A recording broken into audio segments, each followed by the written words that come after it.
Yeah.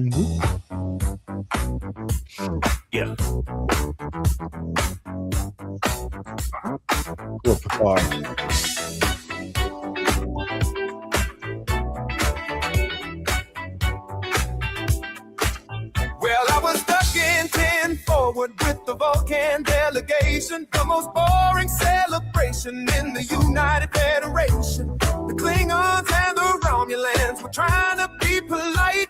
Not even William Riker's getting lucky here tonight. That's when the idea struck me. I let Ghana know the score. Then I found the nearest holodeck and opened up the door. Computer, give me disco. Put some glitter on the screen. I want the funkiest roller program that this ship has ever seen. Synthesize the rhythm, make the polyester shine. Kill the lights and set the star date to 1979. The sensors overloaded, my terminal exploded. The disco hologram was suddenly uploaded. It reached communication like a bug simulation. That funky, nasty bass line was played at every station. Inertial dampeners failing, the diplomats were wailing. The loudest sound the quadrants ever heard was auto-scaling. The doctor started tapping, the captain started rapping. The buttons of their uniforms were literally snapping. No way to isolate it, we had to celebrate it. I invited everyone on board and no one hesitated. The prime directive is to dance, and forward never stood a chance. The holodeck just took control, now let the groove into your soul. Resistance is futile, you gotta let go. Engage the dance floor and make it so. The prime directive is to dance. Avert all power to the trance. Computer, blast that bass again. Let's take this party to War 10.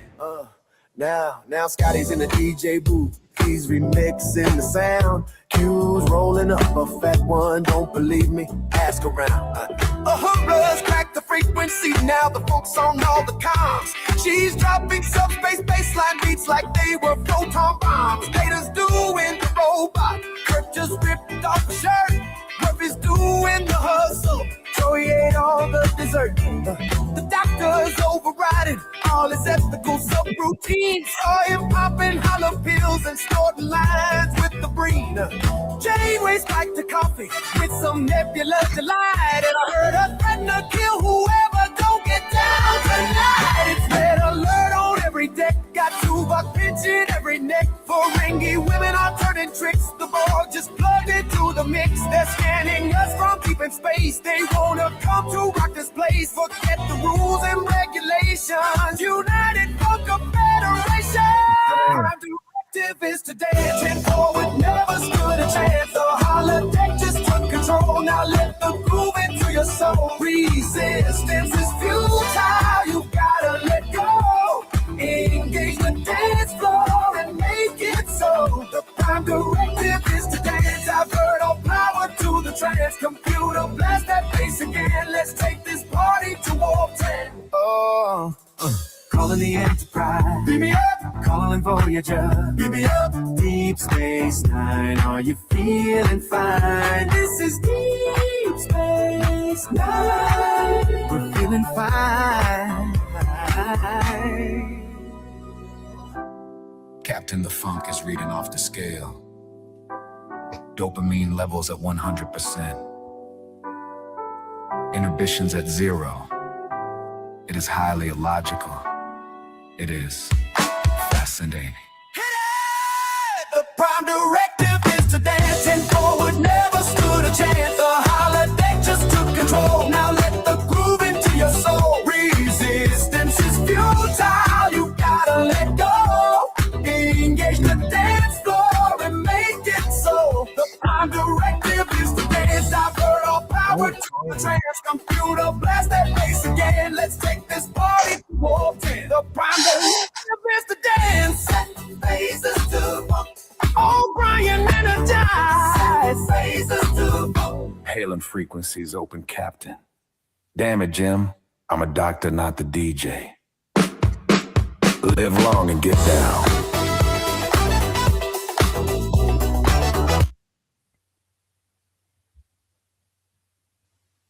I think somebody might have just been partying a little hard there, man. I mean, that's Okay. insane. Okay. You know, Okay.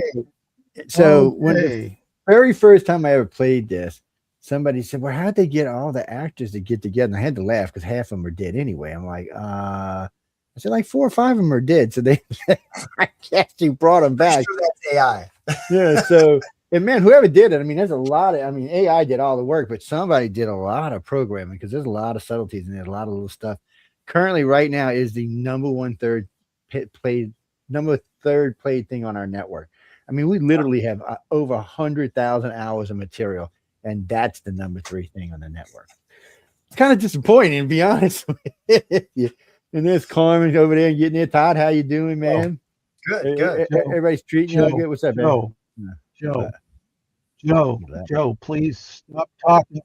Stop talking for 1 second. Joe, stop talking for 1 second.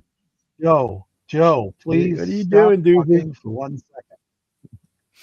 second. There's an incredible delay and echo on this line. Wow, that's weird. Are you Todd? are you hearing hearing that, me, or am I Todd? the only one hearing that? It seems to me that I'm not sensing an echo yet, but then we haven't really had a back and forth. So Yeah, it's that's probably because you're outside in the car on your It's phone. me. might be Yeah. you, Carmen. Yeah, it's probably because you're on you're outside on the phone. You're catching a lag from somewhere. Some of your neighbors are yapping pretty good or something. Well, you know, sometimes you can just restart the program too, and it fixes it. You know, it does happen sometimes. StreamYard's a good program, but it does occasionally have a little issue here and there. I'll deal with it then. Yeah, good. They Kirby, you know, the number one problem I've ever had with StreamYard is they're always constantly upgrading, and they change all the formats, and it just pisses all my host off. Oh yes, they get furious, man. They're like, because I mean, it's like the other day they changed the active history thing, right? So you knew where the history your past shows were, so you can download them and your new shows. Well, first off, they made the word invisible, so the only way you see it is if you highlight over it. They never bothered telling anybody you had to mouse over it to see it. It was just stupid, is what it was. Sometimes, you know, I got a rule: if it ain't broke, don't fix it. And if it's working really good, why are you messing with it? But anyway, welcome to Authors Quill. Nice to have you on. Thanks. Man. It's so yeah, we had the little Star Trek beat going on there. I was like, yeah. You know, they have 8 or 9 of those little parodies. They have them for each one of the shows. They have them for the first one I ever seen was the original series, and then I seen Picard, and then I've seen, of course, the rest of them. Since then, in this disco one, somebody had sent me and said, "Let's go disco dance." And I'm like, "Sure, man, let's go ahead and try that." What you got behind you there in the background? These artists. A couple pieces of art that I got at Dragon Con this last year. One of them is the Hobbits there, and then of course Gollum on the thing up there. Oh, okay. And I kind of liked the way it's almost exactly the same composition for the Sandcrawler over here with the Jawas in the background, and I just like the composition of both of those, and they're very similar, so it goes nicely together. Now that I put you on full screen, I can actually see what they were. It's Jack, yeah, you can just hit full screen. So the way that the pictures are set up, that you can view them several different ways, but you can view them in a full picture mode on your screen. Yeah, so that way you get to see all the details, and that's where you know all that stuff that's behind me back there. But if you're going to win prizes through the skeleton, you're going to have to be on 4K or 8K. You're not going to do it from 1080. Well, you can't, because right now there's stuff in his eyes, but you can't see it. But if you're on 4K, you can. I know it's kind of rough, man. It's just, well, it was an accidental thing that happened, but now, you know, because like last night we gave away books. I gave away 6 books last night, and all of them were in the U.S. for a change. Where were we? We were in California, Florida, and damn, I forgot the other one. And so, you know, it's a lot of fun. A lot of good things. So what got you into writing, man? I mean, you just one day you woke up and said, I can write, or, oh, wait a minute. Pronounce your last name for me. I'm looking at your last name thinking, do I want to take a shot at this or not, man? Oh, give it a whirl. You never know. You can I'm looking at it thinking like 5 different ways to say it. I won't let you say it. Usually I'll ask the guest before we go on air, but we were messing around. No worries. No worries. It's FAHRESTOCK. That's how you say it. FAHRESTOCK. I might have been a little off there, but that's pretty close still. That's actually a cool name. I like names like those.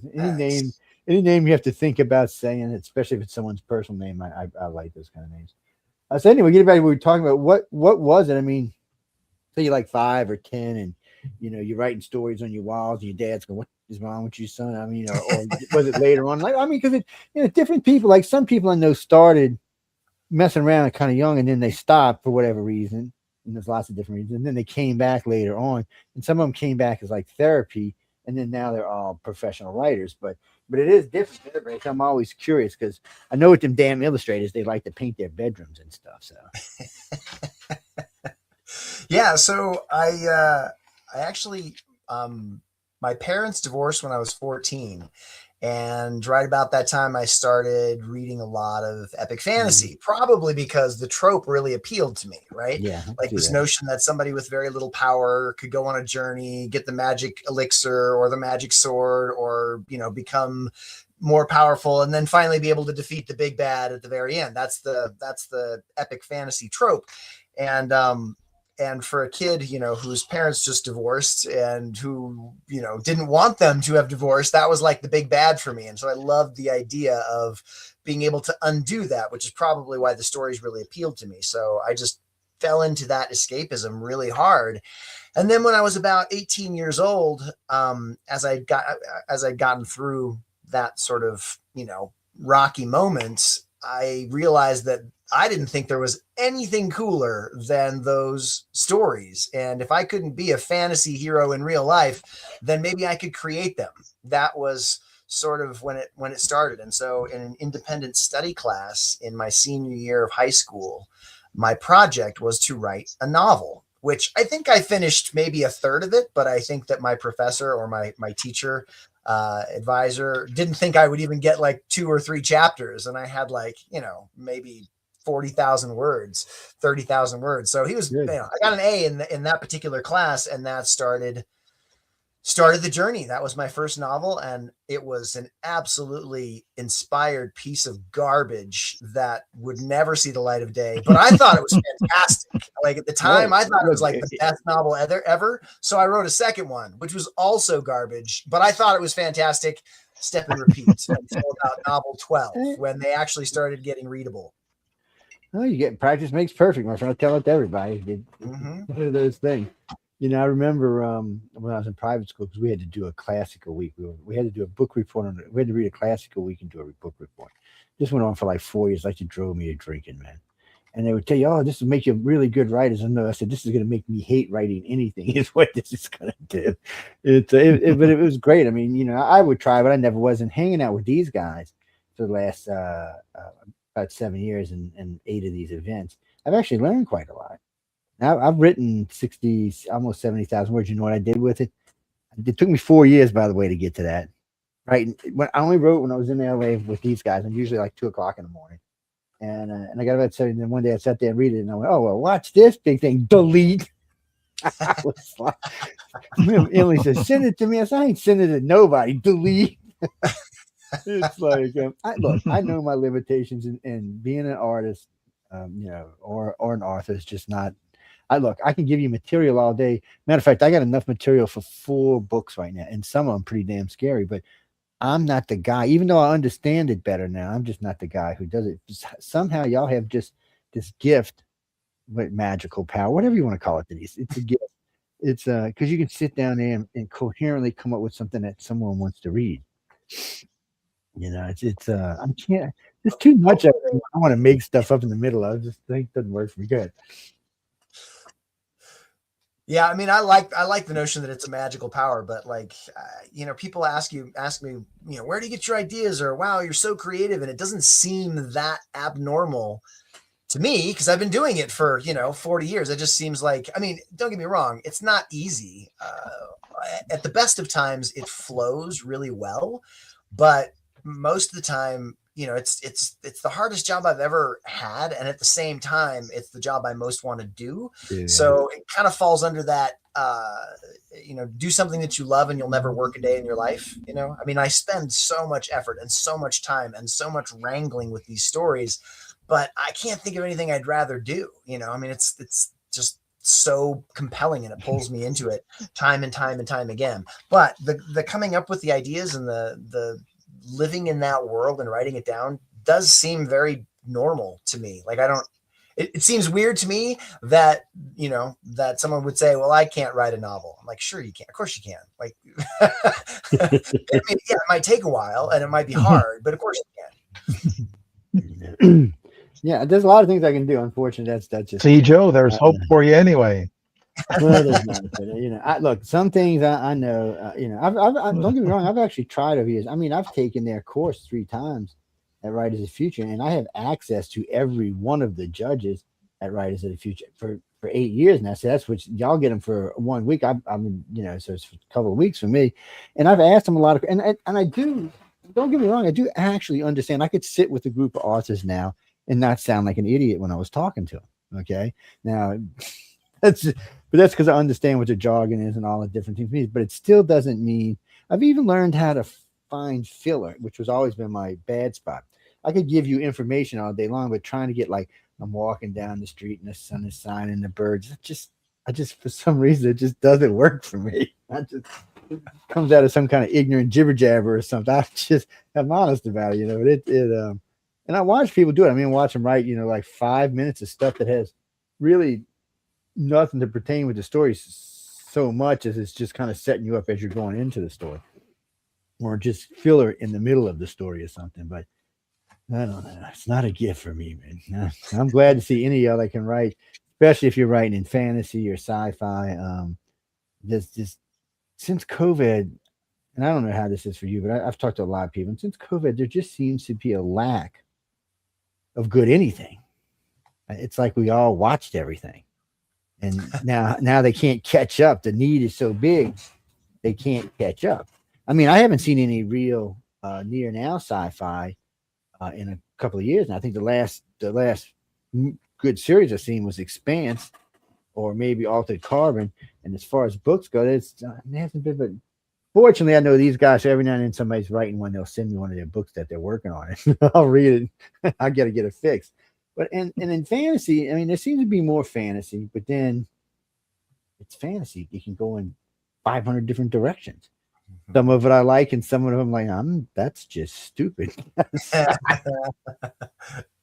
You know, I'm honest with it. It's like a friend of mine says, because Lord of the Rings got me through tech school in the Navy. A friend of mine introduced me to it. This is like 83 or something. And he introduces me to it. He said, look, you're not sleeping at night. You're just stressing all the time, because in the Navy, you can't miss a question. If you do, you fail the test. You have to ace every test. So, and that was stressing me out. You know, advanced avionics, advanced electronics. So I started reading Lord of the Rings, and guess what? I started sleeping. Eased up in school, made it through. I honestly say, when I say them 3 books got me through advanced tech school, they did. They got me through to school. So I appreciate it, you know. And that little bit of, well, I should say a little bit of that lot of that well-written sci-fi got me, for fantasy, got me through that. So I appreciate when y'all are out there. And it's nice to be able to lose yourself in a book. So here's a side question for you. Somebody was hitting them. How much politics do you include into your fantasies? Oh, I would say 0. I don't. Excellent. I like you already. I'm sorry. Go ahead. For me, I think that themes are important to include in a story, and I always include a theme. But I personally, no matter what my ideology or the ideology of the person who is writing the story or doing the movie, like if I catch them preaching to me, it is an instant turn off. Like I want to watch for entertainment. I want to, you know, I've got my own beliefs on the whole landscape and everything. But as far as I'm concerned, like I'm writing a story about heroes. I'm writing a story about swords and sorcery. And that's good. Yeah. I mean, like I want to see the action. I want to jump into it. And yeah, I may have personal themes. I always will have personal themes that I throw. You can't, and living in this world, you kind of have to, but I mean, Well, I think everybody has things that are important to them, and that's all that themes are, right? I mean, like it is sort of something that you consider to be precious and or important or urgent or whatever, and that's what I put into the stories. But I bring that theme alive through the characters, as opposed to trying to, tell people how they ought to be or ought to live. I'm like, this is what my character would do, and this is what makes it great within the story. That's about as far as I go. Well, no, see, I appreciate that, because one of the reasons I quit watching the NFL was it frankly, it just got really political, and that's why I wasn't watching it for that. I wanted to go see, the moments, the fun, the craziness, the camaraderie. I'd be frank with you. If I wanted to see politics, I'd go turn on the news. I'm not going to lie to you. Plus, I host a political show, so if I really feel the need, I can do that. But it's not even that. It's just in general, any movies, TV. I know people want to teach us lessons. I understand all of that, but frankly, I'm really there for the entertainment value. If I can't relax into it, I'm not going to watch it, or I'm not going to read it. I'm just going to say okay, or I'm not going to listen to it, because I do like audio books. When you have as little free time as I do, audio books are a really good thing. I love audio books. Yeah. And they're becoming easier now too with AI, aren't they? Now that's what I've heard. I have not personally messed with it, but a couple of authors recently said it's getting a little bit easier with AI. You can select the voices, you can select like characters and stuff. Like, well, that's kind of cool. And AI is getting more and more sophisticated all the time. Personally, though, the ones that I've listened to, I'm not a big fan of the AI voice. I like the narrators that I can tell are human narrators. But AI is moving at such a pace. Who knows? Pretty soon, maybe I won't be. They're still kind of squeaky. They got a little ways to go before they get. They're not like. I frankly, it depended on the story. I'm not gonna lie. Now, if I'm reading like some dark fantasy or some really deep sci-fi, something, I really want kind of a kind of deep, throaty voice that goes. You're not going to get that out of an AI, at least not yet. Because voices make it different for me when I'm reading. But like when I did, John had given me Mission Earth, all 10 versions of it. I mean, it was in book form, but he gave me the audio form, which still hasn't been released. And it was fabulous. The voice, but those were all humans. I mean, all the sound effects were in there. Everybody was making sound effects. There was no AI at all. And don't get me wrong, books one's a little slow, because it's like any TV show. It's building character. You got to build those characters up so people know who they are. But once you got past that, it's a really good. Well, I don't know how many hundreds of thousands of words it is, because it's 10 books, but it's a lot of fun to listen to. And I would much prefer that. I was listening to a friend of mine. He just finished a novel. He sent it to me in AI that day. It's Amazon AI, by the way. And I listened to it. And I mean, it wasn't horrible. And if I'm in the car, I might not pay attention as much. If I'm sitting right here, or I'm working on the computers, or I'm in my living room, that voice I'm not going to be able to listen to it because of the voice. Like I said, in the car, it's okay, because there's always a little background noise in your car while you're driving. So that kind of muffles it out. So I can deal with that. But in the house, I noticed I tried to listen to it in my house. Even my damn dog wouldn't listen to it. Like that, I'm out of here. This is just, because both of them will come get in my lap and fall asleep when I'm listening to stuff. They think they're listening. I tell you what, they react to the sounds and all, like, when something bad happens, they react to sound and sleep. They can hear it coming through my ear, but it cracks me up. Now, I know this is going to be growing here in the near future, but they're starting to open up the markets. Overseas markets are open up and bigger now. Before, technically you can always get overseas because there's Amazon and there's Temu and a couple others, but really and truly, not like it's going to happen now. Now it's going to open up in such a way that I think the way the guy was explaining it to me is every bookstore will now have an audiobook section where you can actually go in with a thumb drive and download it to your thumb drive for whatever it costs and leave. It's a whole different thing than they were having. It's going to start Europe, but it's already started Europe. It'll work its way over here eventually. And I was looking at it, and it's just a cool way. So you can, and the guy at I don't remember the name of the bookstore, was in Germany, wherever John goes. It was in Frankfurt PM or whatever it is. But he was saying the way this is going is eventually all the bookstores will have a selection of about 2,000 or 3,000 voices, so you can bring in your book, put it on the reader, or upload it to the computer and let the AI take over, and you can sit there and get the types of voices. And he said you're going to be able to to deepen or thin the voices out, you'll be able to actually customize the voice, because AI don't give you an option to customize. It just makes a voice and boom, off you go. And you can tell it, oh, come back and do a deeper voice, but it's not the same. This sophisticated stuff, it bothers me because there's a lot of people getting put out of work right there. Doing an audiobook, it takes a good bit of work from people, and I think my fundamental problem with AI, and you can tell me what you think about it in a second, is the fact that it somewhere in all of this, it's going to hurt some people. I don't know who it's going to hurt, because it looks like people are trying to protect the authors and the illustrators, but there's a lot of other people out there that AI is going to affect. So we'll see. What do you think? Yeah, I think I mean, AI is not going anywhere, and No. I mean, I kind of liken it a little bit to, people who once upon a time swore that, great novels could only be written if you start writing them by hand. I mean, eventually you're going to have to put them in a typeset and put them in a book, but writing them in a notebook is really the creative way to do it. And when word processors came along, it was, oh, well, I'm not sure if that's, I mean, the technology is going to progress. So, I mean, I would like to believe that. Oh, wait, we're getting feedback, Carmen, what you did. Yeah, I mean, I would like to believe that what I do is not replicatable by AI. And at this point, I think it's probably not.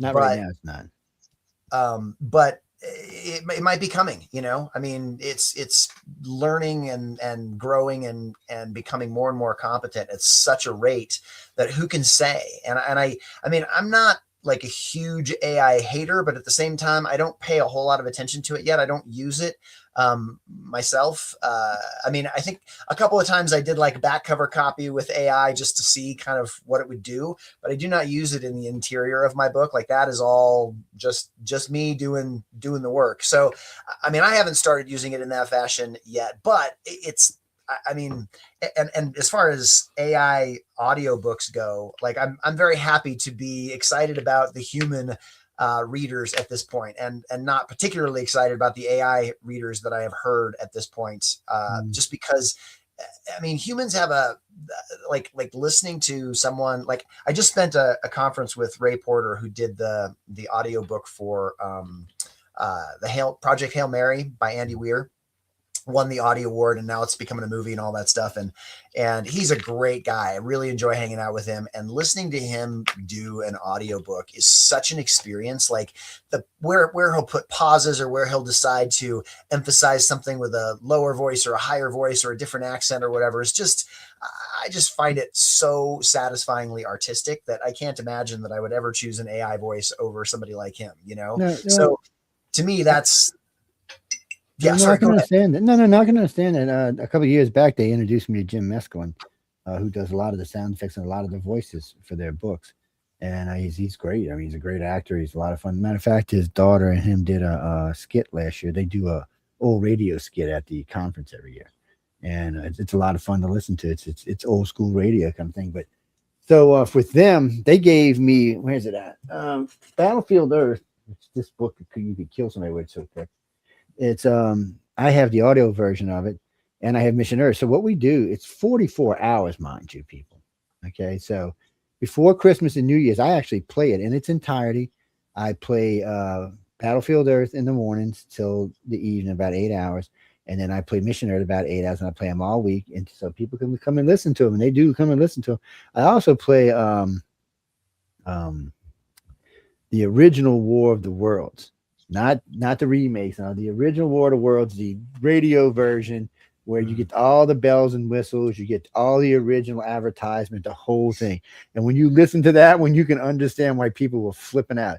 When you listen to the later ones, you're like, oh, that don't make any sense. You go back and listen to the original one in its entirety, and you're like, well, because they're just doing their thing. They're doing their advertisements, and all of a sudden there was this weird thing at Grover's Mill, and then they're going back to whatever doing, the radio comes on. It's actually quite well done. I was quite surprised. But we play them every year. It's a lot of fun to listen to, and all of that stuff is all made by people, and I want it to stay that way. Look, I'm not going to hate on AI because I use it from things. Matter of fact, the banner behind you right now I made just before the show. Took 1 second. I just typed in Authors Quill, and we have thousands of banners because you can change banners like you change clothes. So that's all fine. My problem with this, and I noticed Congress is addressing this right now. So you're an author, or and you've got some friends that illustrate. So all your work is eventually going to be on the web, where it can be accessed. Now, people don't realize this. We have to go buy your book to read it. AI does not. Yeah. So it can just go read your book in its entirety, mind you, and then it can extrapolate from what it wants from that book and do it. So right now there is no laws against it. Now, technically, that's copyright infringement. For sure. But since it's not a real person, they don't think it's copyright infringement. Well, Congress is really high. I don't know how this is going to pan out, but if it goes the way they want it to, AI is going to be in trouble because it's going to get stuck. It's still got a good ways to go. It's still in its learning phase, and it's still got a good ways to go. Well, if Congress decides to cut it off at its knees right now, then what's going to happen is these companies are going to have to start buying this material by the block so that they can teach their AI, which would be good for all of us. I don't know. We're going to see. Something's got to happen because I know a lot of artists. I mean, a lot of artists that are hacked off. Matter of fact, there was one of them really famous just the other day. She was on there. She goes, "That's the first line of my song. What the hell?" And she got to her lawyer. Lawyer told her, "There ain't nothing you can do about it." She wanted to, because I think it came out of Google's AI, and they were like, "No, there's nothing you can do about it. You can sue, but you're not going to win because there's no law against it." Yeah. Right.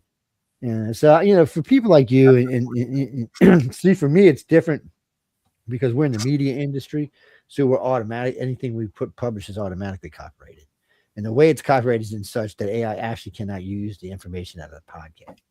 If they do, then it is a copyright infringement, which I don't understand. So they can't use my podcast, but they can use your book, or they can use Jeannie's over there's paintings. But if it comes out of the TV show, they can't use it either. But they still do. Don't think they're not doing it. You and I ain't going to find out about it, but they're still doing it. And I just, it worries me. I mean, the very first time I heard about AI, one of the authors from Writers of the Future, one of the winners, matter of fact, I had met him the year before, calls me up mid-evening. Said, "Joe, can I talk to you about something? I'd like to come on your show." I'm like, "Sure." He starts telling me about all this new AI. Well, I hadn't heard about it anywhere yet. Anywhere. So we came on the show and we talked about it. And look, it's a scary thing. We're gonna get Carmen an AI girlfriend now.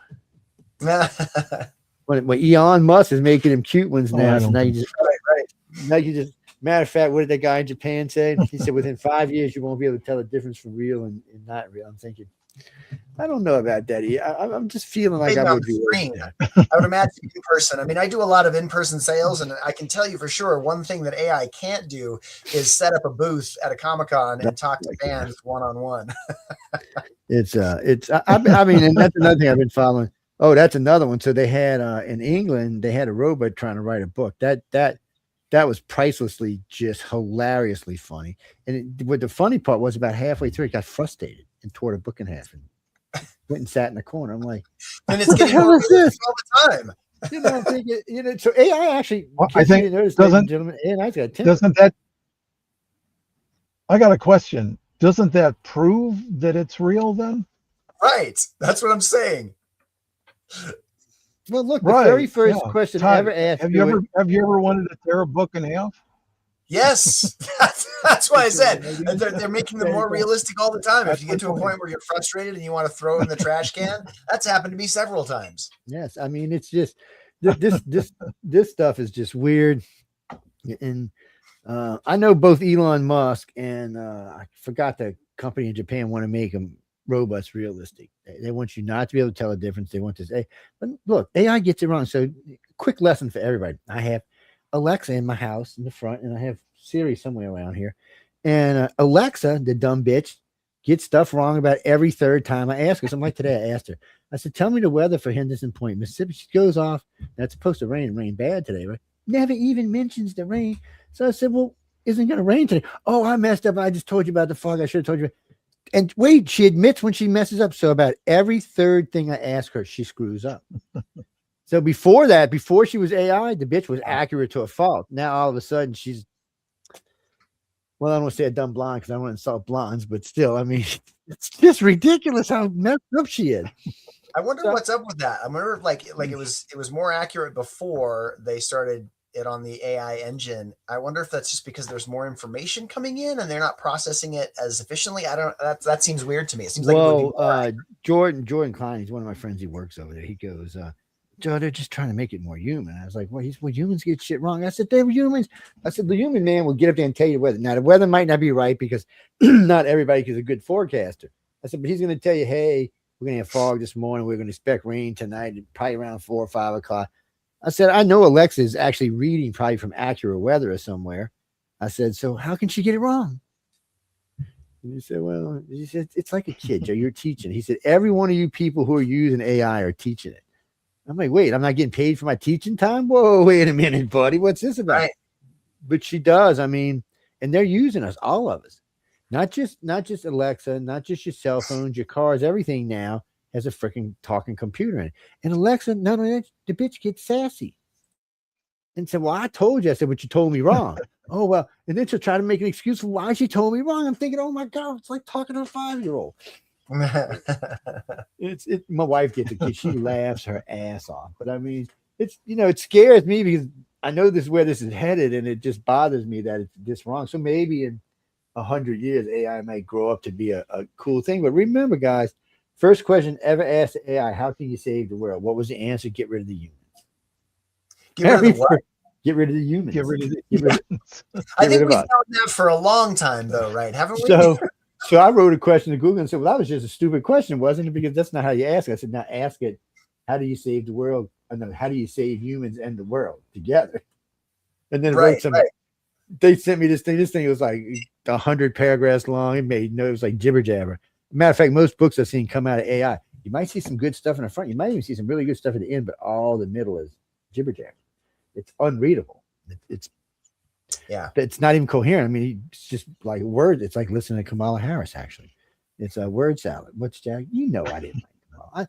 I haven't liked the presidential. You don't even get me started on this. We'll save things for another show. But honestly, it's been a while since I've really liked anybody. Yeah, I don't. What's a long time? 30 years at least. Because they just seem to be dumb. I really think now we should have two things that you should have to be president. There should be a test on the Constitution. Matter of fact, for the Senate and the House too. There should be a test on the Constitution that you actually know what the Constitution is, okay, and that your IQ is over 120. Yes, and then okay, I don't have no problem with who you are. Yes, it's just don't stop. Go to the other room. You punish. Go to another room. Sorry, guys. They know we got a show coming up after this, and they know what's going on. It's it's fun. It's fun to get into all of this because I want to see where this goes. A good friend of mine owns a gaming company in New Orleans, a pretty big one. And when I first met him, I was doing an interview with him because he was hiring people at $100,000. He was hiring writers, illustrators, and programmers, coders, basically. And everybody, he didn't care. As long as you had the skills, he was hiring you. So I ran into him a while back, just about 8 months ago. We had lunch and we talked, and I said, so what's up? So he says, look, AI is making my life easier, but I can't get rid of the people I got, and I want to add some more. So his new goal is he has his authors writing the screenplays, getting everything together, getting everything the way he wants. And they work through session after session until it's exactly how the owner wants it. They do the same thing with the illustrators.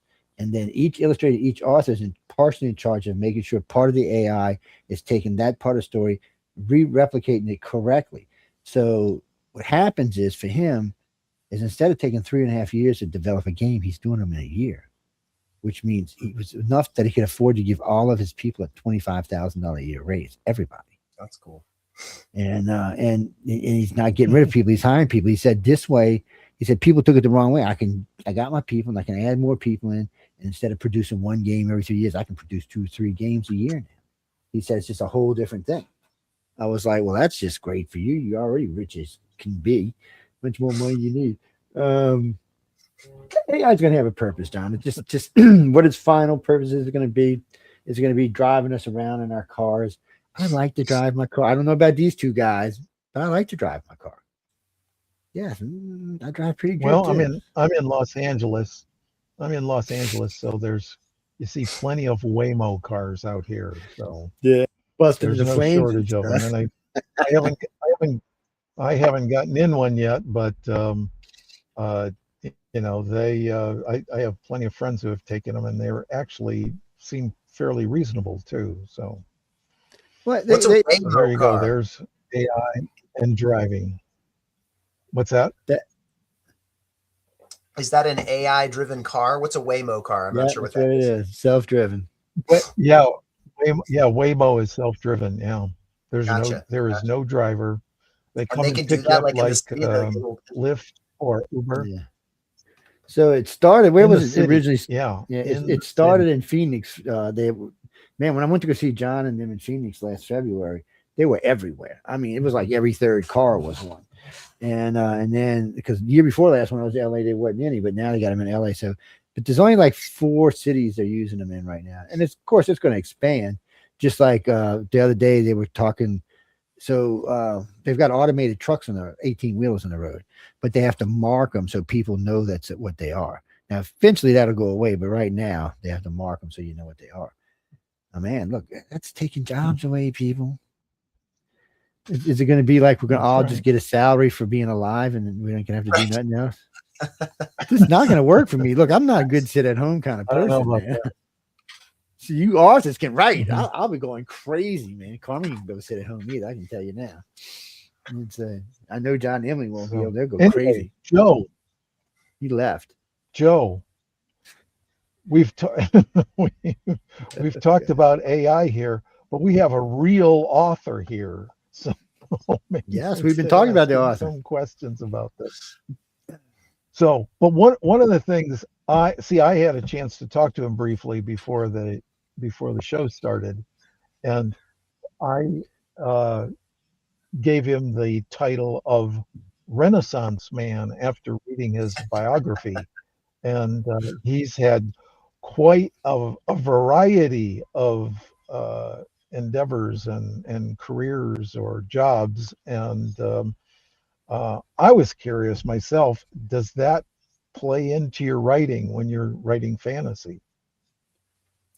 I I would have to say absolutely. I mean, uh, the one of the things that I think epic fantasy does really well is it takes its characters on journeys, right? I mean, you think about Lord of the Rings; they start in the Shire and they head on to Bree, then Rivendell, then off to Mordor and just travel all over. That's like part of the whole Golden Fleece sort of story type. And I traveled a lot in my youth. And now actually I travel a lot just for the sort of Comic-Con oriented business that I do. And so, yeah, absolutely. I mean, the experiences that I've been through and all And that stuff. and Right. where oh nice. Where are you now I'm in located, Denver, essentially, like south of Denver. Todd? Oh, oh, okay. Okay, got it. Just out of curiosity, did you attend the Superstars conference recently? I did actually just got back last Oh, Sunday. okay. Yep. That's where I Oh, was okay. hanging Got it. with Yeah. Ray Porter and 'Cause lots of other great, fantastic, talented people. It's a wonderful conference. I go every year. I've been going for I think it's been a decade now, or almost a decade that I've been going to this thing.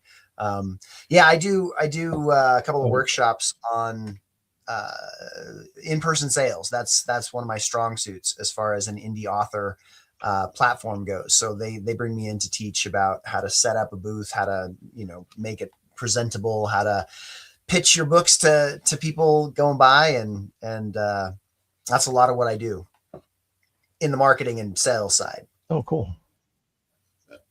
Right, right.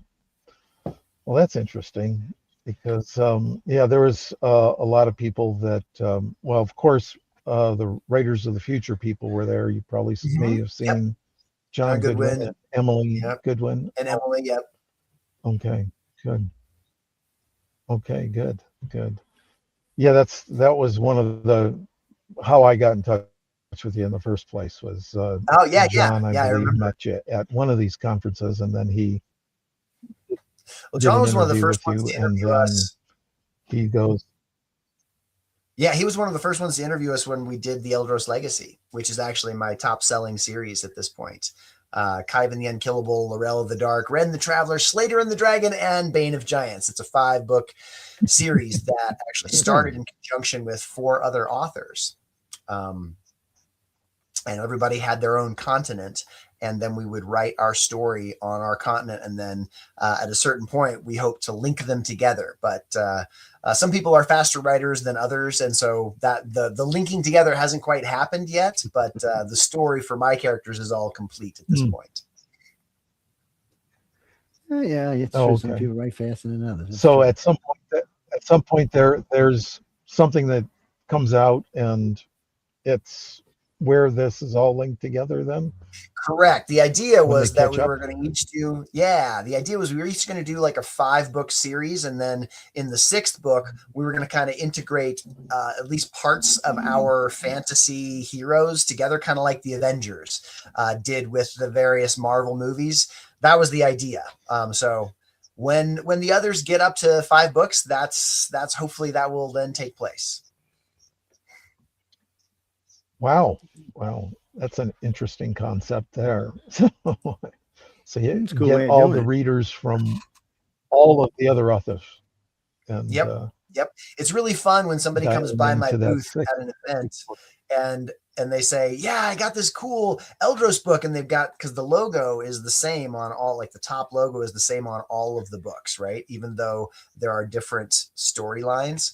And it's fun to watch them go to a con where there are 2, maybe 3 other authors from the Eldros Legacy at that con, and they kind of mix and match and collect these various stories from the various parts of the sort of mega epic fantasy world that we've got. Because not only did we have the 3 other founders, but we had more than a dozen cohort authors is what we called. So there were 4 founders, me, Quincy J. Allen, Marie Whitaker, and Mark Stallings. And we're the ones that kind of created and built out this world. And then we invited other authors to write within our continents. And so there was more than a dozen writers that did that as well. And so there's all these different kinds of stories that you can get into. It's all the same world. Yeah. Wow, nice. Yeah, I think Marie's been on this show. Maria Whitaker's been on this show too. Yeah. I would be surprised if she hadn't been. Yeah. She's great. Love Marie. Oh, okay. I didn't know she was one of your co-writers though. So that's, or well, she's one of the founders. But yeah, she's one of the original founders. Mm-hmm. Oh, okay. Mm-hmm. Yeah. I was actually texting with her just today. And you're one of the founders. I am. Okay. Yep. It's me. And you're one of the founders too. Mm-hmm. Mm-hmm. Yeah. The four founders of Eldros Legacy: Quincy J. Allen, me, Marie Whitaker, and then Mark Stallings. Nice. And is that part of your newest stuff that's out, or do you have things that are newer that are out? So yeah, actually, Eldros Legacy is my most recent completed series. My most recent completed book is the 3rd book in the Tower of the Four series, which is completely different. It's not written with other authors. And then the thing that I'm working on right now, I'm working on 2 things. One is a humongous fantasy project. I don't even know how long it's going to be at this point, but I'm 370,000 words into it. Jeez. I was wanting to make it just 1 volume, but I got to 370,000 words, and I'm like, it's going to be at least 2 or 3, probably maybe 6. Yeah. Anyways, so I'm working on that, but I don't want to put it out into the world until it's finished. I think a lot of epic fantasy readers are sick of the never-ending series. Like they see the first book come out and the second book, and a lot of readers that come up to me at the con, they say, you know what, this looked really great, but I am not starting the first one until the last one is written, which kind of makes it hard on the writers, because if there's no interest, then sometimes that project just dies out. But at the same time, I totally understand the reader's perspective. There's been so many great fantasy stories that haven't been finished at this point. You know, I mean, like Game of Thrones isn't finished. The Patrick Rothfuss story, the Kingkiller Chronicles, really good stuff, but it seems like it's just never, it's never finished. So I understand their frustration.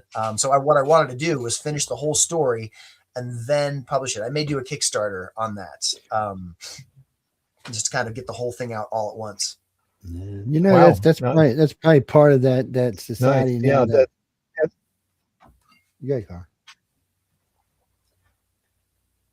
No, I was going to say Patrick Rothfuss is he's in one of the L. Ron Hubbard Presents Writers of the Future. I can't recall which volume, but apparently he was, what John has told me, he had a novel and he kept trying to get it published, couldn't get it published. And somebody read it and said, hey, you ought to just take a chapter out of here, make a short story out of it, and submit it to Writers of the Future. And he ended up winning the grand prize, I believe. So that's how That's a cool that was story. his Kickstarter, so to speak. So. Mhm. And Joe, you were going to say something? Well, I was thinking when you was talking about the way people are about these books, I was, today we're a kind of society, we consume everything. We've gotten used to Netflix and all these people dropping everything at one time. So we don't have to wait to see the end of a series or see the end. See the end of that year. We'll get it all at once. Now everybody doesn't do it. I noticed the new Star Trek's not doing Academy. They're putting them out weekly, but Amazon tends to drop everything at one time. So you'll get all the shows at once. Netflix does it a lot. They'll drop everything at one time. So they'll drop 8, 9, 10, 12 episodes. And then you'll just sit there and, veg out on episodes instead of spreading it over 12 weeks. You'll do it in probably a weekend. Right. And I think it's becoming that way for books. People are starting to expect the same thing with their books. They're like, well, if you're going to do one of these epic series, just write the damn thing, drop the damn thing, and we'll read it up. And, in the long run, it might make you more money. Yeah, I mean, like I said, I do not blame them. Like, I want to read the whole story too. I want to get to the end. That's, part of the fantastic aspect of reading. And, binging shows, I am as guilty as the next person. I'll sit down and I'll just watch it every chance I get until it's done, My favorite one recently was Pluribus on Apple Plus. Have you guys watched that yet? I don't think I've seen it yet. Man, the first 3 episodes are some of the best TV I've ever seen. Then it kind of softens a little bit in the middle, but then it kind of comes back in the end. So I'm curious what they'll do with season 2. But man, those first 3 episodes, I was completely sucked into that. So I'll check it out. Yeah, I'm always looking for some. My problem is I got limited viewing time these days and it's usually early in the morning or late at night. Well, tonight I'll get through around midnight. And then I'll go make me something to eat, and then probably about 1 o'clock I'll turn on the TV. Now, as long as it's up there, I can go back and watch it. Because I got a big 70-inch TV in the bedroom, big surround sound system. It's great. And if I get really bored, I got 1,600 watts in here, so I can hook it up to my TV and blast the house out. It's and I enjoy that, but part of me, it's a bitch because part of me says, I want it every week. And the other part of me is not drop it all down. I can sit on the weekend, just chill out, cook all weekend, just veg out, man. It's a tough one, man. It's a tough call. I think I could go either way, but with books, I can understand the series you want to get it all at one time because I've noticed a lot of authors will get 2 or 3 books in and then poof. I know some personally because, I know a lot of them now. With these guys, I've interviewed more than 100 authors, but since I've been doing this, more than 1,000. So I've kind of got an idea of how their brains work. Yeah, and I can understand you don't want to sit there. I know you kind of got to be in the mood to write and have it together, and it's going to be hard just to sit there and pump out 3, 4, 5 volumes. Not volumes, sorry guys. that's the pharmacists that pump out volumes. That's 5 volumes will always sleep. Right. We're not gonna worry about it. But I mean, I can see where it'd be tough because you got to be in mindset for it. You come off a book, you're like, yeah, I'm done. Novel looks great, came out good. Oh shit, I got to write 3 more. Damn.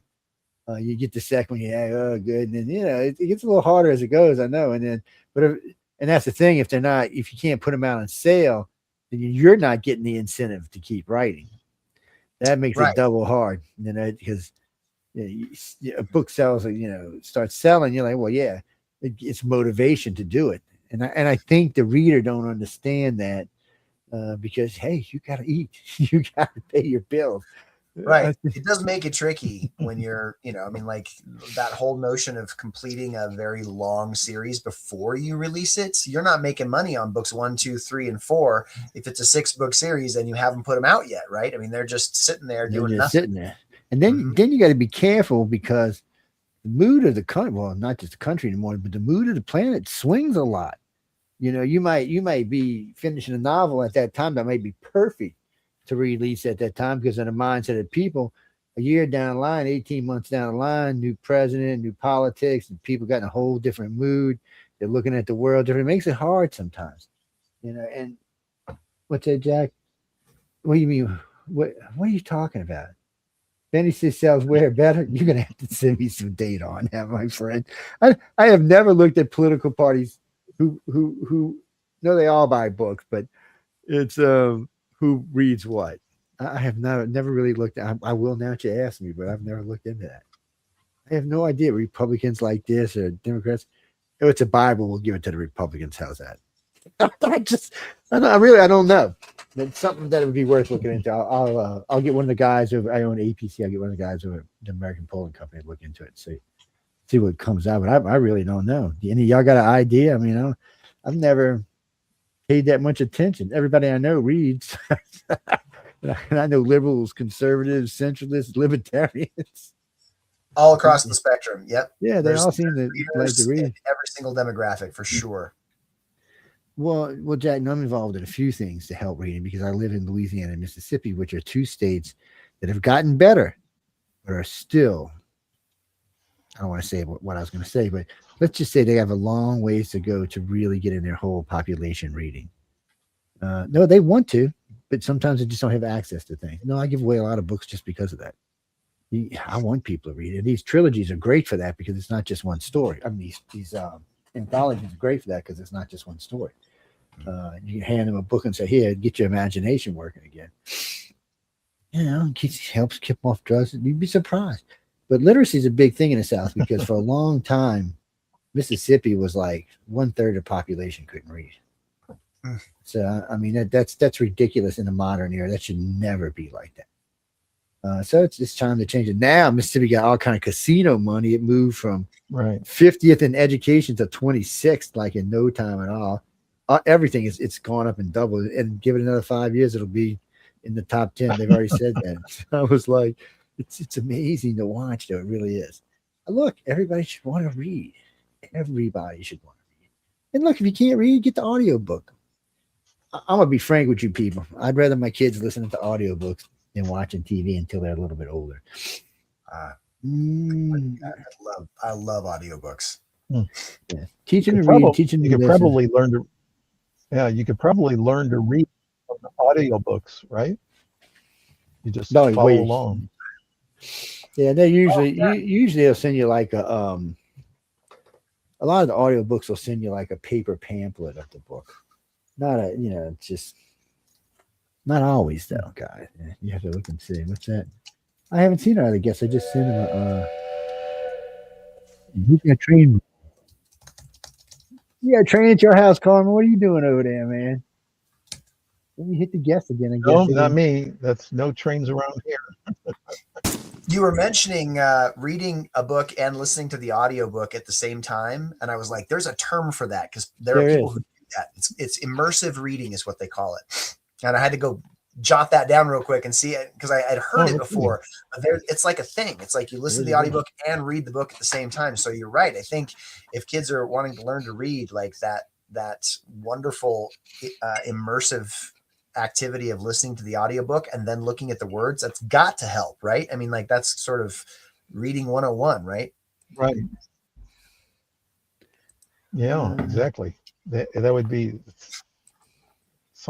probably something that should be explored more in depth because it gets people interested in the art of reading and that literary art, and then it's also like a teaching tool too. So, and somebody just gets an understanding of it's not like just the words, but actually the grammar and how it's put together and what it communicates. Well, it's nice to be able to listen to when you go through because a lot of words and a lot of books, especially if you're a new reader, or if you're a younger reader. You know, a lot of those words you have no idea what the hell they mean. Mhm. And so it would be nice when you hear the word, so you'll be like immediately identify the word. Jack, I come from a state where nobody knows what the words mean. You ever heard of Chappaloosis? Thibodeau? Yeah. I mean, really, they're like imaginary names. No, they're real names, but they're like imaginary names, yes. And all of them are like a mile long. So it's a different place. Yeah, you got to wonder how there's any. It's strange. It's just. I'm a big fan of unusual names. On the way down to Santa Fe, my wife's father lives in Santa Fe. There is a couple of towns, Watrous and Valmora, but on the interstate it says Watrous Valmora, and I keep thinking I got to make a character named Watrous Valmora. That just sounds like a fantasy character, doesn't it? I know it does. But you know, when you travel, Absolutely, yes. There's a lot of places in this country that has weird names. I mean, you get to Florida, everything is an Indian name, and another one of those where the names are 5 miles long. And they're hard to pronounce, and they look at you funny if you pronounce them wrong. So that's just one of them things. So there's a little town in Louisiana called Laplace. Right. That's kind of like. So it's spelled Laplace, but it's actually pronounced Laplace. Yes. It's not called Laplace, people. It's called Laplace. Don't go up there and call it Laplace, because first off the bat, they're going to know you're not from around here. They're going to probably feed you to the gators, man. They're going to be like, oh. And some guy was arguing me about Baton Rouge one day. He goes, Chuck, it means red stick. I don't like it actually means stick red. People are just crazy. It's kind of like in The Expanse. The name of their spaceship, they call it the Rocinante. Yes. Which is the horse that Don Quixote rode. So that was the name of the horse? Kind of like maybe I believe so. Yeah, the Rocinante. That's cool. Or somebody will text into Joe.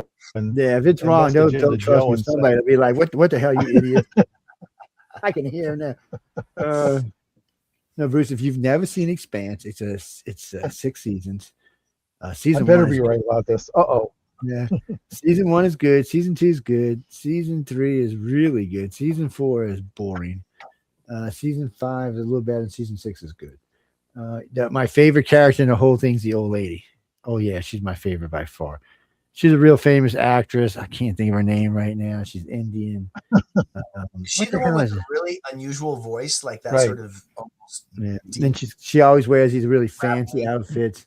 It's she ends up being the Middle Eastern, but she's a handful. No, I didn't like James, because every time I seen James, he was naked. Mm-hmm. I mean, come on, I'm a guy. I want to see that guy naked. I'm sorry. It's a thing, man. It's not something I'm into. It's oh no, actually, to be fair with y'all, Expanse in the beginning had a little bit of sex in it, and a little bit here and there. But once you got past like episode 2 and 3, it probably just kind of chilled out. Not like Altered Carbon. Altered Carbon was it's a really good series, but it is a really just,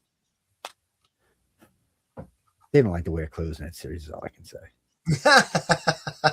So if that's your cup of tea, then definitely head for. What's funny about this, because this is about people who live forever, and how society grows, and this is 300 years in the future, and how we've traveled to other planets. The way that this thing that you put in your neck that records it keeps the essence of you. So anytime you die, they just take it and put in another one. The funny part about it is, if you're poor, they just stick it in anybody. So you might be a woman. They put this old lady in an old drug guy's body. He's got the DTs and all, because he ain't his cigarettes and drugs. And the old lady's freaking out. She don't know why. She said, if you're rich, you got state-of-the-art bodies with designer things in them, muscle memory and stuff like that. I mean, it's really serious technology in this movie, in this series. But it was they just couldn't leave the drugs and nakedness alone, man. Lord.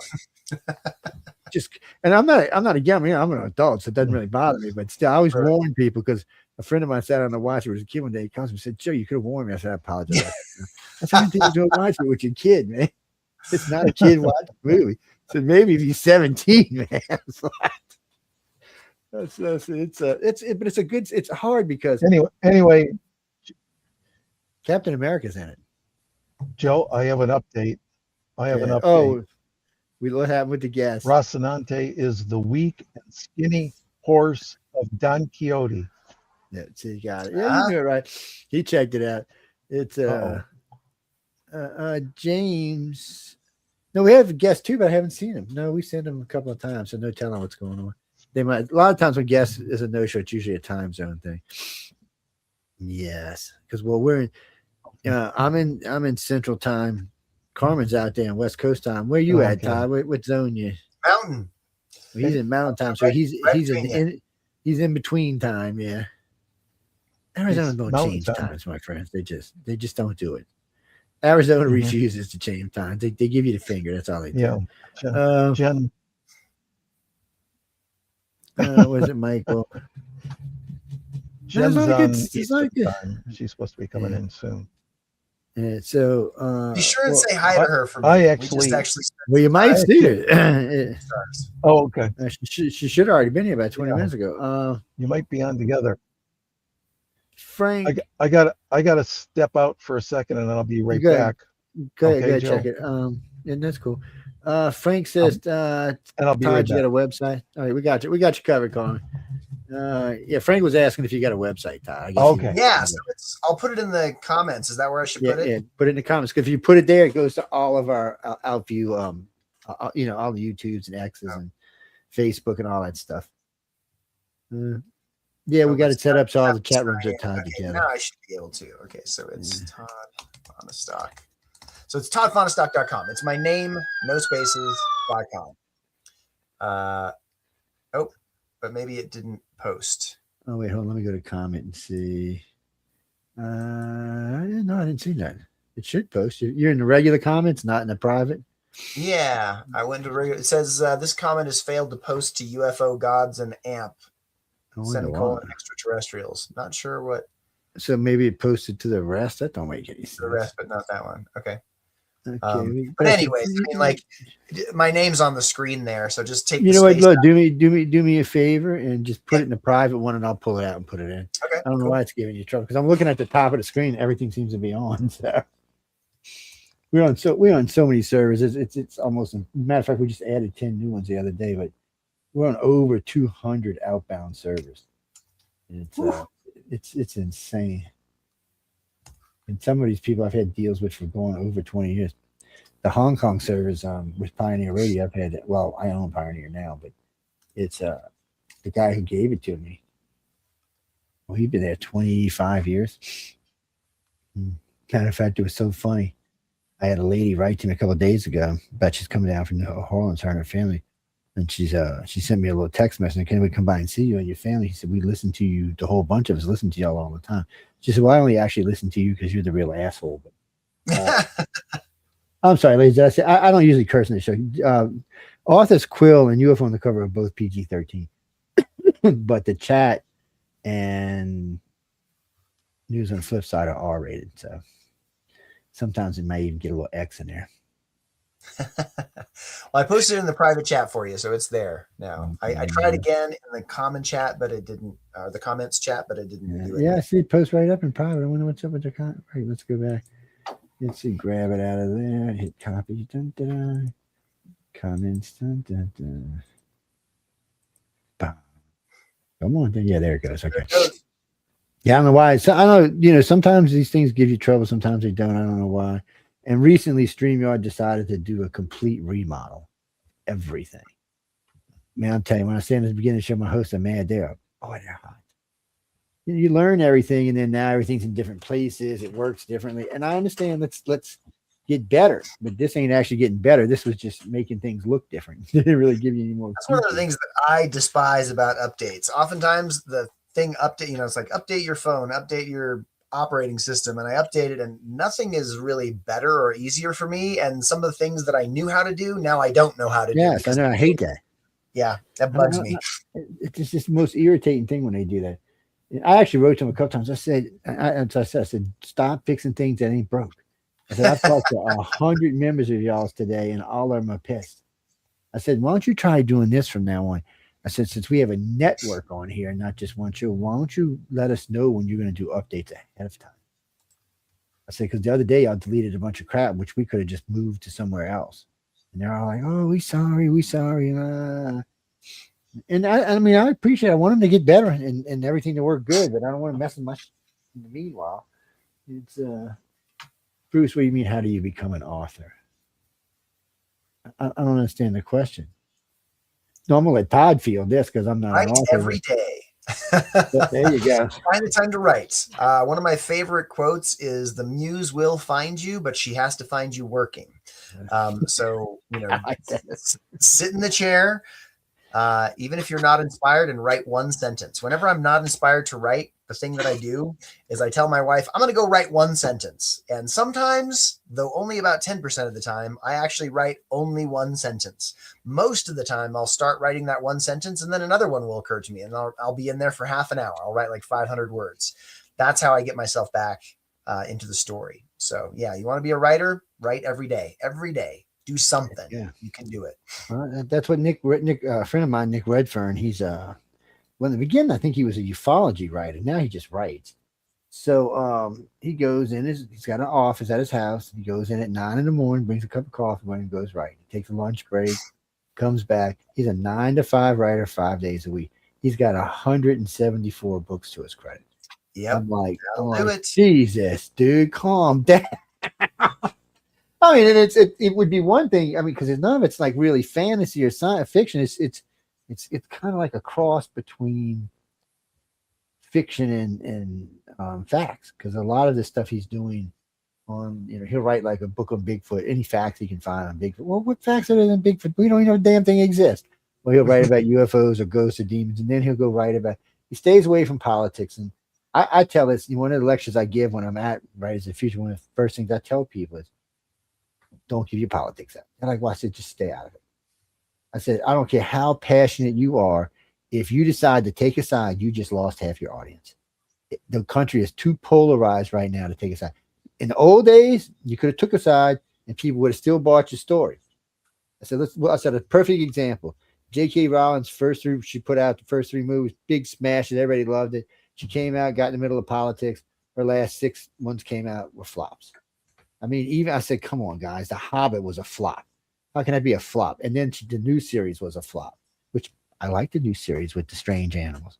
And, the Fantastic Beasts. Yeah, and Where to so, Find I mean, Them. That's a good story. So I mean, the last one's kind of boring, but I mean, still, but in her face, you can't. She said, okay, I'm a liberal, so conservatives said we're not going to buy your books anymore.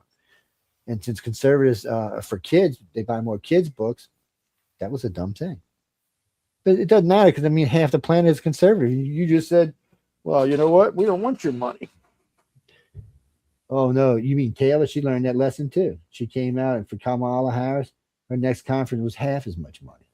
And they were running around and say, oh, it was records, it's record. And the record company came out and said, no, that's not true. It's just dangerous. I think probably both Taylor and J.K. Rowling are maybe a little bit beyond caring how much money. Yeah, I agree with that. Actually, J.K. came out and said, you know what? I'm not going to be a blank in this one anymore. I'm not going to be a blank. She said, I'm just going to be me. And sometimes I might be in this area and sometimes I might be in this area. But you know what? I'm still going to state my opinion, which is cool. And you're right. They have the kind of money. Well, I mean, come on. What is Taylor worth? $1 billion, $3 billion, $5 billion? I mean, really, who's going to really? And her money's not invested in stocks. It's just money. It's some people say they're rich, like Elon, because he has all that stock. But Tyler's not rich because he has stock. She's just rich because she made the money. No, Elon. Last I heard, Bruce, by next summer he should be worth about $1.5 trillion. Yeah, $1 trillion. That's a lot of money. So let me put this in perspective. He'll be worth more than. He'll be the 3rd richest country in the world, or 4th. I'm sorry. Yeah, 4th richest country in the world. And by the time he lands on Mars, he will be in the top 3 richest countries in the world. And he ain't even a country, people.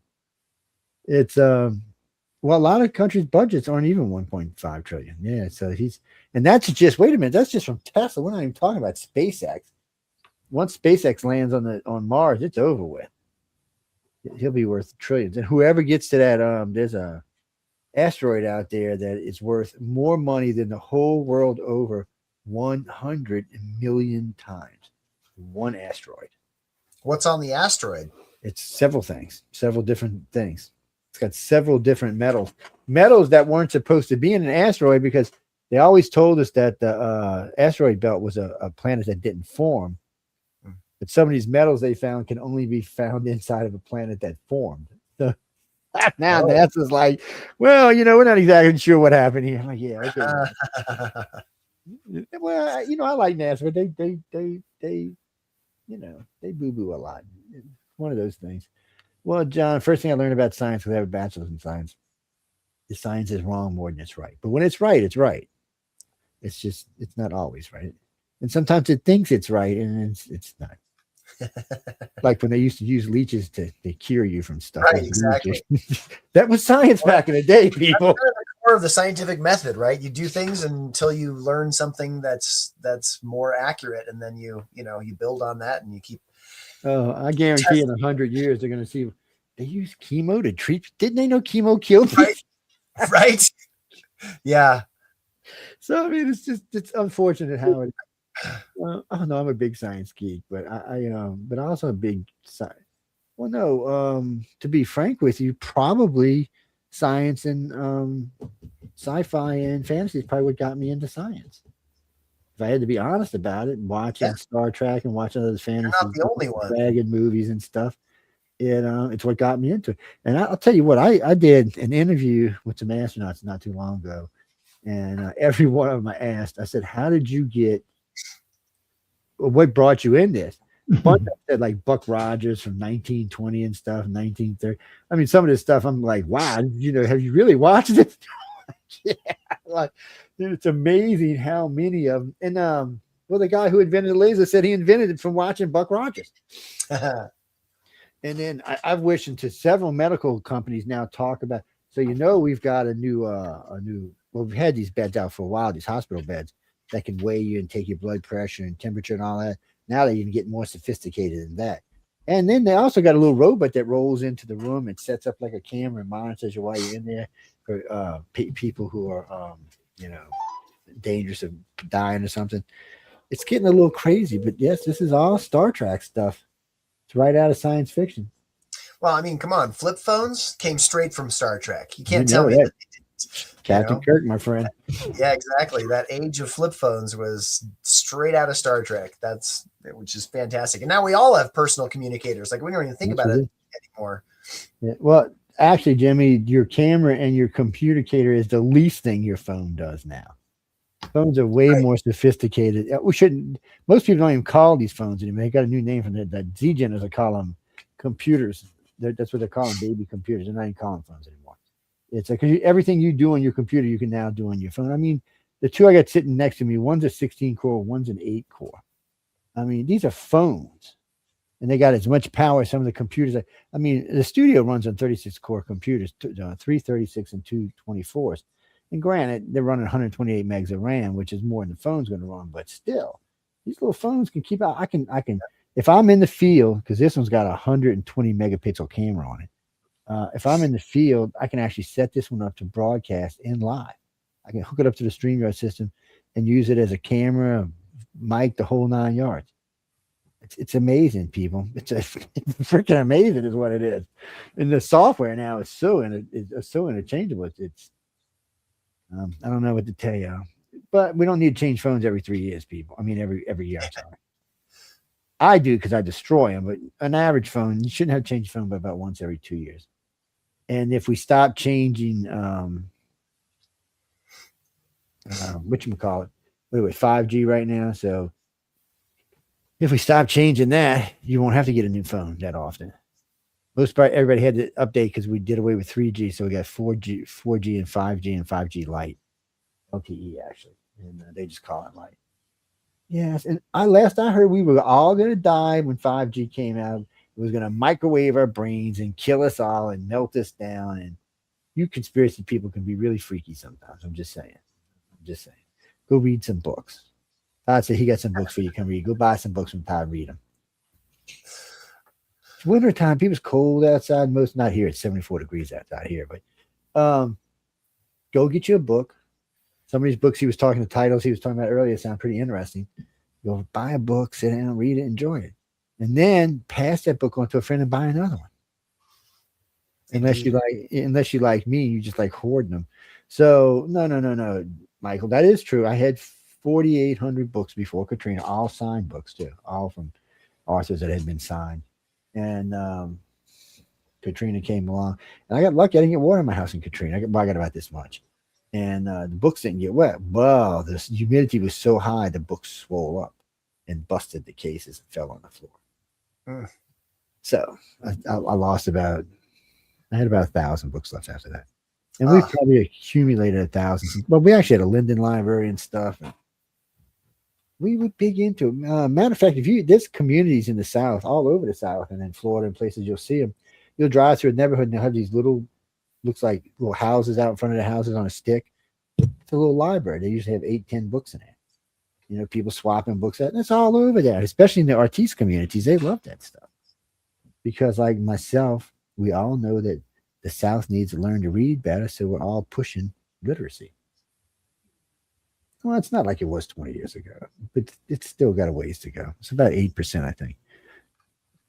Compared to a city like New York, it's probably 8 or 10%. Well, no, New Yorkers can read, but you know, sometimes it's not. Well, look, I love the school system. I'm not getting, you know, you can't afford to go to a private school or go to a Christian school, then find the best public school you can go to. I was real lucky with my son. He got to go. I was going to put him in private school, but we happened to move into a neighborhood where the public schools are really good. I don't know. Todd's rich. Ask him to give you some money. He looks like he got a couple $100 million in the bank, man. Say, hey, Todd, can I have some money? I wish that were true. Carmen's a sugar daddy. We know what Carmen. He got more money than God. It's yeah, he's got so much money. Some people just got that money, man. Not me. I'm poor. What are you talking about? No, I'm poor, man. What do you mean you're looking behind me? You know I'm not poor. What the hell are you talking about? There's a skeleton back. He can't even eat, man. Come on. There's a damn alien skeleton at back. I'll give you a break. Oh, you're talking about the picture? It is actually 24 karat gold foil. Yes, it is. So there's 3 versions of them. I could have bought at that store. And I kept asking, I said, why is this one like $200 more than the other ones? And he said, here, let me show you. Because it's got a certificate on the back and the whole 9 yards. Yeah. No, be an author. Get out there and write. Todd wants you to get it out. I want you to write. Carmen wants you to write. Wait, who asked that question? Somebody, are you married, Todd? Somebody had to ask this question. I am actually, yeah. I've been married for over 20 years. I'm not seeing the comments. I hear you reading these comments. Because it's on my message board. Oh, okay. Yeah. So what we do is we have the 8 comments from the YouTube and all of them. And then we have the message board for my messenger. All 3 of my messengers are tied together from my personal pages on Facebook. And then we have Pal Talk. So we take questions. We take questions off of all of them. Well, Pal Talk we used to have way back in the day, and then we finally brought it over to the new station and started using it again. Because those people actually over there actually ask real questions. It's like they take their time and educate themselves before they ask a question. Some people who ask questions like off my messenger, a lot of times I'll just watch it scroll by, just ignore it. They're always asking when Carmen's going to get hooked up. I know. Cal, so you live in LA, Cal? Are you like, what are you, 6'1"? Yeah, Carmen like meeting you. He likes tall girls. Long-legged girls are woo-woo. I'm glad you told me all that. I'm sorry, baby. I can't mention that on the air here. I apologize. Now I'm really curious what she said. My manager will fire me. Even though she don't own the station and I do, she will still fire me. No, my manager's tough. She don't play. She told me one day because me and the boys got a strike a couple of weeks back. She goes, "You're trying to get fired, aren't you?" I was like, "No, not."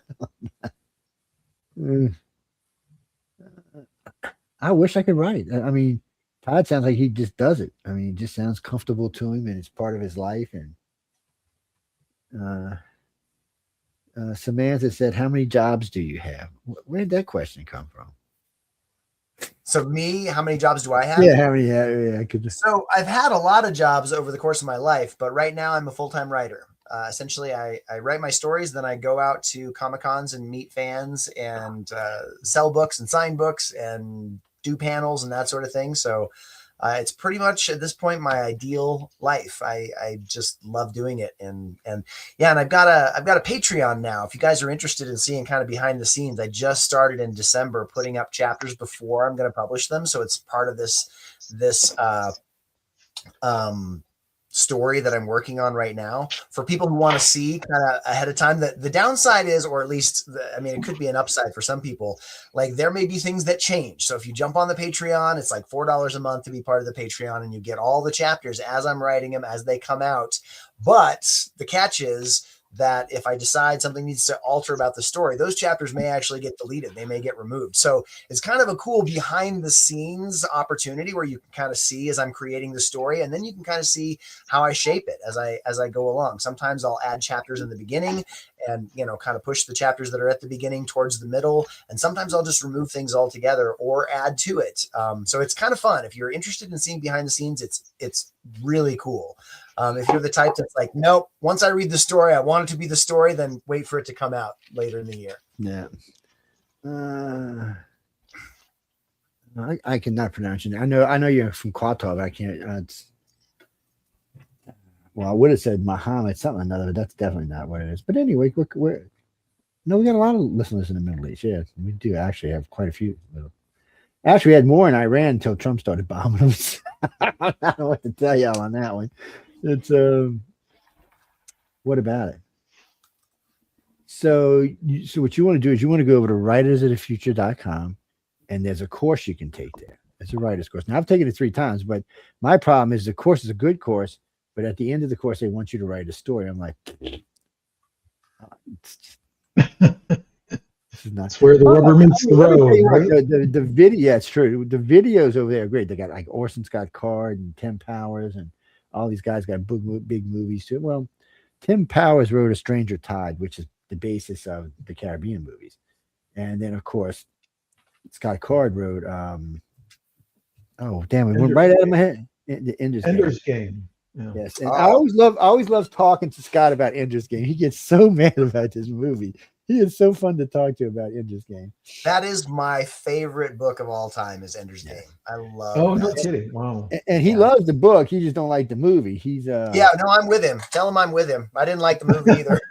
Well, he said, first off, see, I was confused by this because I always thought that Ender was a little young to start off with, but he was telling me Ender was supposed to be younger than that. Oh, yeah. Yeah. So I was in the book, he starts out at, I think it's like 3 or 4 years old. Maybe it's 6 years old. I think 6 years old is like the first that we see Ender in the book. And I think by the end of the book, I think he's only like 10 or 11. He definitely is not a teenager. And so when I was talking to Scott, I said, Scott said, well, he's not a teenager. I'm like, well, which is true. I mean, you think differently we all our minds all change as we go through different ages, but preteens, you think a certain way. Puberty, you definitely think a certain way. Getting into your later teens and into your early 20s, you're definitely thinking a different way. For me, it's different, John. So instead of, a lot of people feel that pull when they hit like 50, 40, 30, 60, whatever. It always is like 2 or 3 years later before it bothers me. Yeah. I'm like, how old am I? Shit. It really don't bother until I see my 40-year-old son. I'm like, what? How old are you? I said, you lying to me, boy. Get out of the house. 40-year-old son. I said, where'd you come from? It's tough, guys. Well, I don't feel old yet. That's the problem. When I get there, I'll let y'all know. That's a good thing, though. If you don't feel old that's yet, a good thing. That's good. Keep on trucking. And Carmen says he's taking me somewhere special when I'm out there this year. I wonder what that means. Poor Carmen, he's got to put up with me. What do you mean? We'll go to Mosul, Frank. Corey. Oh yeah, I've been wanting to go there because we need to go. We need to go like first day or two up there before I get lost in the whatever it is. Right. No, so Gene, I get it comes to a point where between John, the illustrators, the judges, and the authors, I just get lost in the mix. No, not in a bad way. It's just there's so much going on. And then it's hard once you're in the hotel.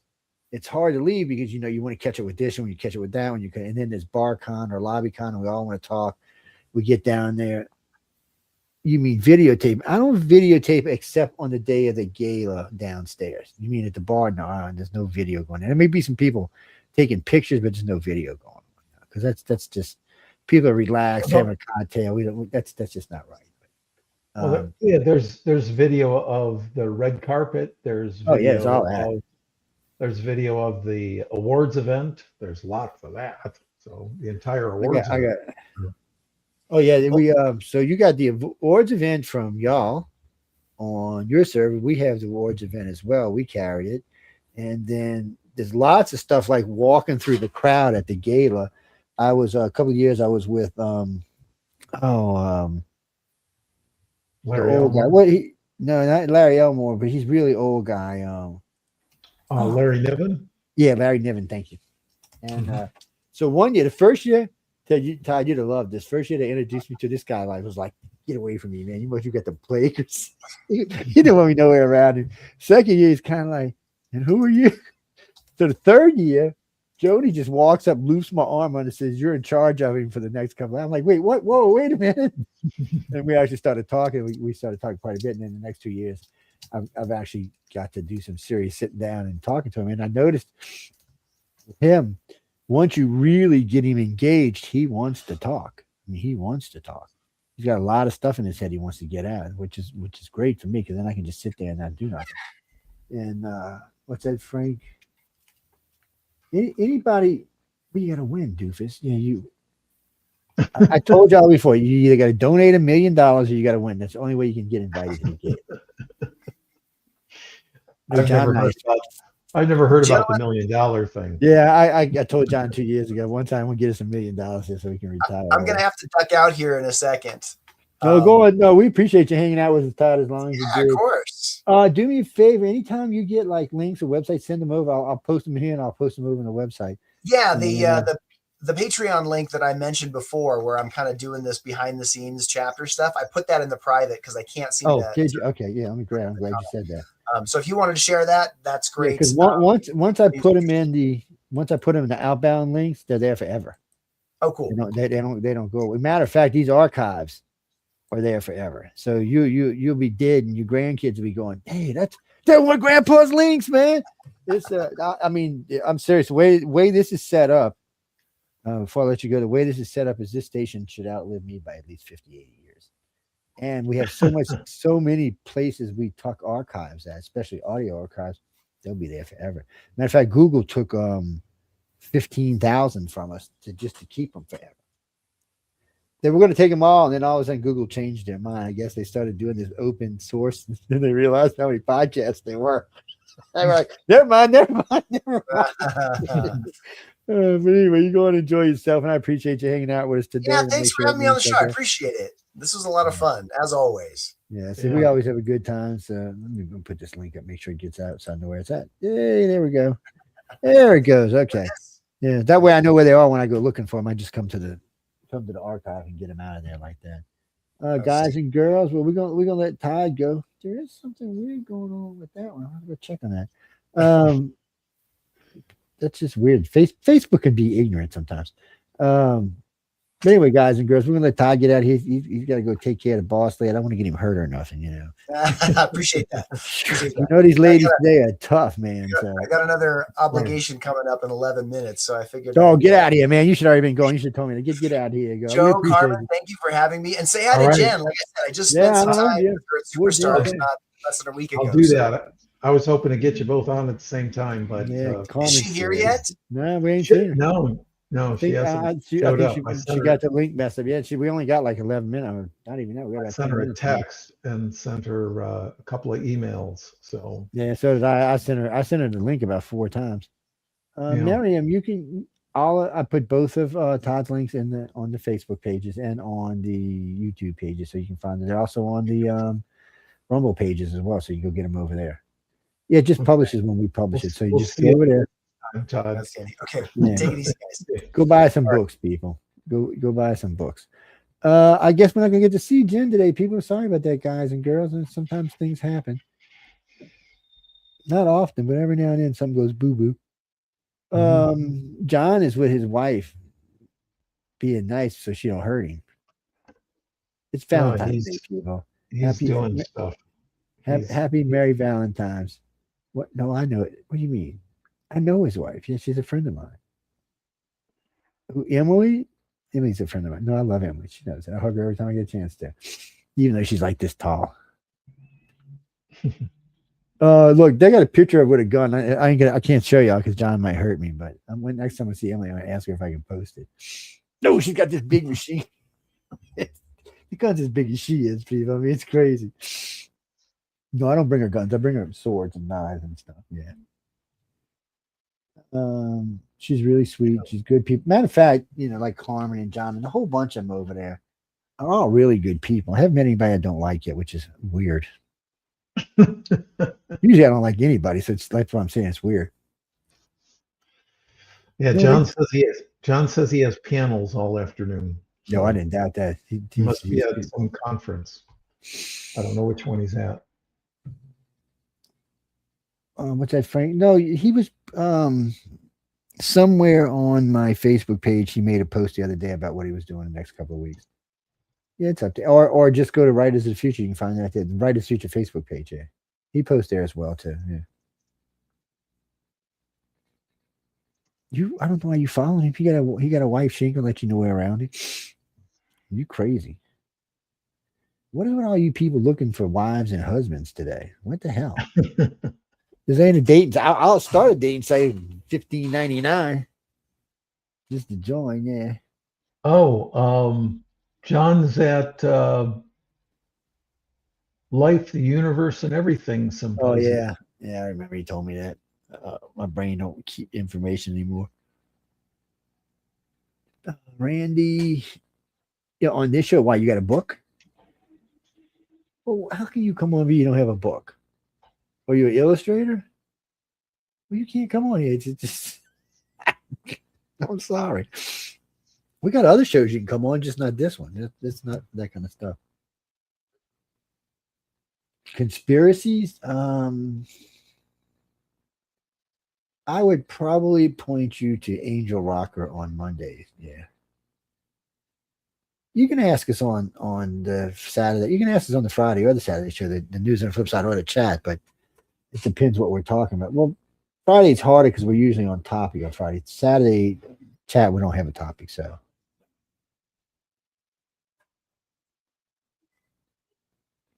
That is true. You mean, so in Louisiana, on Sunday only, you can take a 5 inch. It's got to be 5 inches wide, and you can whoop your wife with the belt every Sunday. It's actually a law on the books. It's on the blue books, but it's on the law. There's lots of stupid laws like that. Well, it used to be you couldn't even buy liquor on Sundays or anything after midnight, but it ain't like that anymore. Not there. It is in certain places in Mississippi, but Louisiana, they're a bunch of alcoholics. So. No, no, I'm sure Carmen will rebook her in the future, but why? Is you a friend of hers or something? Just curious. Oh, Jen Finelli? Yeah.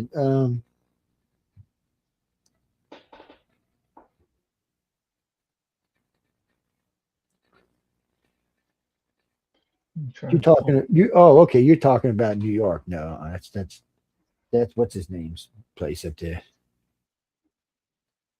Yeah, I can't think of his name, but the Zindadi, Bin Badi, whatever the hell his name is. Yeah, the mayor, the new mayor of New York. He's an idiot. Yeah. What the hell is that? Should be nothing on up here. My neighbor must be doing something stupid. Oh, I got a new neighbor, and he's just a pain in the ass. Yes, nothing I can talk about on here, but he's a pain. Denise, no, we're getting ready to go in just about 2 minutes. Why? What you got? You can refer guests to the show as long as they're authors or illustrators. You can refer guests all you want. I'm gonna send him Carmen because he does the booking because he knows who he's got coming on and who don't. No, you'd have to get with him when we're not doing anybody. Well, we got the contest coming up, so we're going to be busy for the next 4 or 5 months. I mean, what did you want to talk about?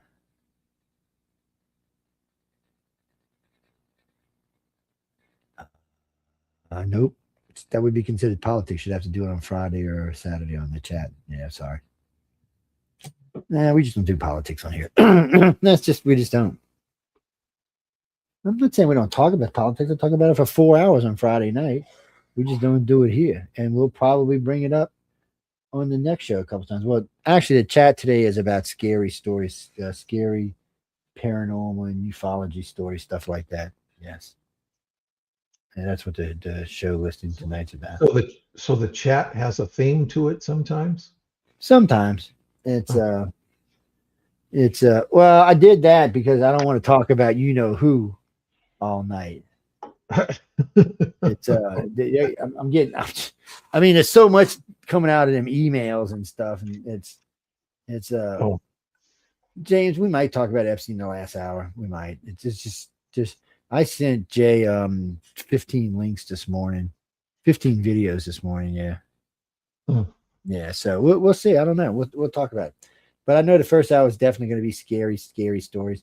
And we're going to be finishing up a tale that we were telling on UFO on the Cover the other night that we couldn't finish because it changed rating. So it went from a PG to an R. So we couldn't talk about it on UFO on the Cover anymore. So we're going to talk about the last half of it on the chat tonight. Yeah.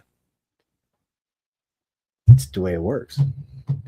Because it has sexual innuendo and content in it. That's not exactly the way I should say it, but let's just say that they were doing things that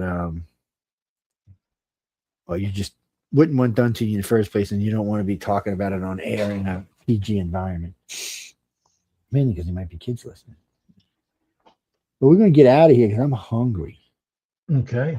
And I got an hour to eat, so yes. Nobody here eat the whole hour. Yeah, well, by the time I get through with this and get over there and make sure that the Rumble's set up, I'll have about 30 minutes to eat. But Frankie, the chat's coming up next. Like I said, if you guess for the show, you can write to me, or if not, I'll send you Carmen's email. But really, like I said, for at least the next 6 months, we're going to be busy. Well, we got guests coming up for the gala. Then we got the gala. The contest, and then we got the gala, and then we've got the after interviews after the contest. So that's usually about 6 months. It might be a little less, but that's usually what it is. Yes. But anyway, on that note, we're going to get out of here. Y'all all wish all of us a happy Thanksgiving. Happy Thanksgiving. Happy Valentine's. Oh, man, my brain's at Thanksgiving. Jeez and me. No. Life seems to be getting quieter in the U.S. and calming down a little. Maybe. We'll see. Keep your fingers crossed. Send some good vibes out there. Send some love to the universe, people. And anyway, on that note, we're going to get out here. And I thank everyone for tuning in to United Public Radio and the Authors Quill. Of course, if you got any moans, groans, bitches, or complaints, feel free to write to Michelle DeRoche. She'll take them anytime you write to her about them. She likes to feel those kind of things. Again, thank you for tuning in to United Public Radio and the Authors Quill. Good afternoon, everyone.